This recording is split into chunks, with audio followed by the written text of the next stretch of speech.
여러분 안녕하십니까. 이수용 세무사입니다. 건설업 전문 세무사, 누적 기업진단 청건 돌파. 여러분들이 어떠한 상황에서 어떠한 기업진단 보고서 발급을 원하시더라도 충분한 상담을 거쳐서 적격의 기업진단 보고서가 발급될 수 있도록 최선을 다해서 도와드리겠습니다. 자, 그러면은 이번 시간에는 건설업을 경영하시는 대표님 또는 뭐 격리 직원분들께서 많이 하시는 질문이 도대체 연말자본금이 무엇이냐, 이런 얘기를 많이 물어보십니다. 그리고 또 이런 얘기 들어보셨을 겁니다. 기업진단의 실질 자본금이 무엇이냐, 그리고 또 건설업 자본금은 무엇이냐, 이런 얘기를 많이 들어봤을 겁니다. 다 똑같은 얘기입니다. 자, 저와 같은 진단자가 자본금을 계산하면은 기업 진단을 한다라고 하는 거고요. 그 다음에 만약에 실태조사 등에 의해서 담당 공무원분께서 건설업 자본금을 계산하면은 건설업 자본금을 심사한다고 하는 거 아닙니까? 그때 계산하는 금액이 모두 일치하는 거죠. 그러니까 진단자가 계산을 하든 공무원분이 계산을 하건 아니면 여러분이 계산을 하건 동일한 회사의 재무상태를 놓고 건설업 자본금을 계산하는 거기 때문에 동일한 결과가 나와야 된다는 거죠. 자, 그러면은 이 동일한 결과가 나오기 위해서는 뭔가 객관화된, 표준화된 기준이 있어야 될 거 아닙니까? 그게 바로 건설업 관리 규정의 별지 제2호 건설업체 기업진단 지침입니다. 기업진단 지침을 보면은 제1조 목적에 진단자가 진단을 함으로써 통일성과 객관성을 부여하기 위한 목적이다라고 지금 제가 말씀드린 것처럼 이러한 취지로 규정을 하고 있습니다. 그리고 건설업, 그거보다 더 상위 건설업 관리 규정에 보면 공무원이 자본금을 심사할 때도 기업진단 지침에 따라 계산하도록 이렇게 규정을 하고 있습니다. 그러니까 결론적으로 공무원이건 진단자건 여러분이건 건설업 자본금을 계산할 때는 다 기업진단 지침에 의해서 계산한다 이겁니다. 그러면 건설업 자본금을 계산하는 목적이 뭡니까? 자, 이거는 뭐 다시 처음으로 돌아가서 여러분이 등록 신청을 할 때부터 생각을 해야 됩니다. 여기 제가 잠깐 뭐 여러분들 다 아시겠지만, 자, 건설업은 등록 사업이고 등록을 하려면은 등록 기준을 충족을 해야 되는데 이 중에서 첫 번째 자본금, 두 번째 기술 능력, 기술자라고 하죠. 세 번째 시설, 장비, 사무실 이렇게 있고요. 네 번째 보증 가능 금액 확인서 이렇게 있습니다. 이거 공제조합입니다. 네 번째는 공제조합 출자. 공제조합 출자 해놓고 빼면 안 되잖아요. 보증 가능 금액 확인서 발급이 안 되니까 등록 기준 미달로 영업정지 받게 되는 거죠. 자, 이 등록 기준이 4개가 있는데 여러분들 처음에 등록할 때 기억나실 겁니다. 자본금을 입증하기 위해서 뭐요? 저와 같은 진단자한테 진단을 의뢰해서 재무관리 상태 진단 보고서를 발급받아서 제출했을 겁니다. 당연합니다. 이거 안 했으면 거짓말이죠. 자, 이렇게 재무관리 상태 진단 보고서에 의해서 건설업 자본금이 충분합니다라고 입증을 했는데 이거는 자, 이 등록 기준이라는 거는 자본금뿐만 아니고 이 4가지 등록 기준은 등록할 때만 충족하면 되는 게 아니고 건설업을 영위하는 동안 내내 상시 충족을 해야 된다는 거죠. 그래서 상시 충족을 해야 되는데, 자, 기술자 같은 거는 만약에 누군가 결혼이 생겼다라고 하면은 그거는 실시간까지는 아니어도 뭐 시간이 오래 걸리지 않아서 그리고 어렵지 않은 방법으로 그 국토부 또는 국토부에서 위임받은 시군구청이라든지 아니면 위탁받은 대한건설협회라든지 이런 데서 이거를 확인할 수가 있을 겁니다. 그리고 사무실도 뭐 사실 나와보면은 금방 알 수 있는 거고요. 보증가능금액 확인서는 말할 것도 없지요. 공제조합에서 실시간으로 전송이 되니까요. 그런데 자, 이 상시충족 여부를 확인하는 자본금은 자, 생각을 해보십시오, 여러분. 지금 25년 10월 22일인데, 자, 어떤 그 전문건설업을 관리하시는 관할 구역 내에 그 어떤 담당 시청 공무원분께서 우리 관할에 있는 전문건설 업체들 전부 내가 실태조사해야지. 그래서 10월 오늘이 22일이니까 자, 10월 31일이 되면은 결산 마감해서 11월 15일까지 재무제표를 다 보내주세요. 그러면은 내가 실태조사를 해서 자본금 적격 여부를 판단하겠습니다. 라고 할 수 있냐는 거죠. 힘들다는 거죠. 이렇게 하기가. 여러분들한테도 부담이 가중되고요.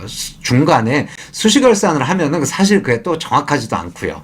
그렇기 때문에 이미 확정이 돼서 국세청에 신고가 된 재무제표가 있지 않습니까? 지금 현재 시점에서는요, 보통 회계기간 1월 1일부터 12월 31일이라고 하면은 작년 24년 12월 31일 재무제표가 올 3월 달에 이미 다 신고가 돼 있지 않습니까? 그거를 확인하면 되지 않습니까?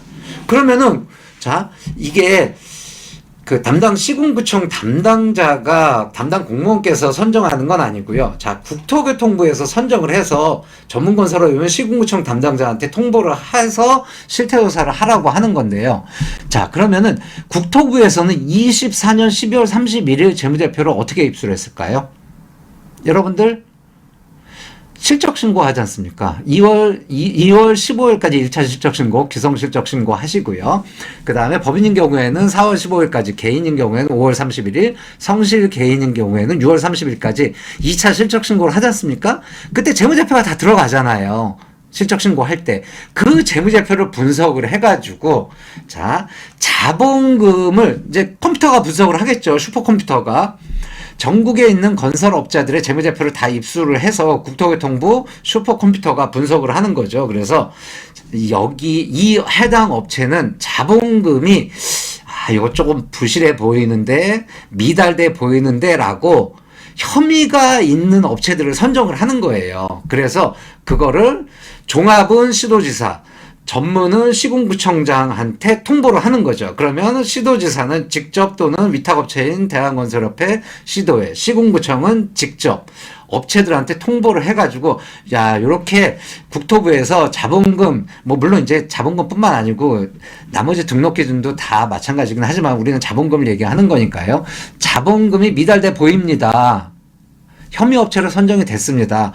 만약에 미달되지 않았다라는 거를 저는 모르니까 확인할 수 있도록 서류를 제시해 주면은 내가 계산을 해봐서, 자, 미달이 아니면은 뭐 아무 일도 없는 거죠. 그리고 미달이 확정적이다라고 하면은 어떻게 하죠?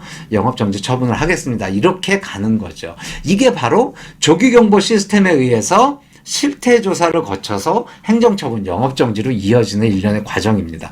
자, 그러면 다시 돌아가서 제가 지금 시점에서 만약에 실태조사 조기경보 시스템에 의해서 분석을 하면 언제 거를 분석한다고요? 최근 정기결산 24년 12월 31일이 대부분이겠죠. 최근 정기결산 재무제표가 되는 거죠. 그러면은 이 최근 정기결산 재무제표를 작성을 하는 거는 언제요? 12월 31일이 마감이 돼서 3월 31일 날 다음에 3월 31일 날 법인세 신고를 하면서 확정이 되는 거 아닙니까? 뭐 개인이면 종합소득세 신고를.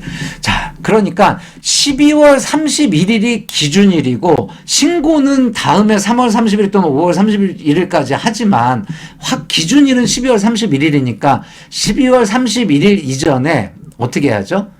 자본금을 먼저 계산을 해보고 만약에 부족한 자본금이 있다라고 하면은 부족하지 않게 채워 넣어서 12월 31일 기준으로 자본금이 충족이 돼서 내가 상시 충족하고 있습니다라는 거를 준비를 해 놓으셔야 된다는 거죠.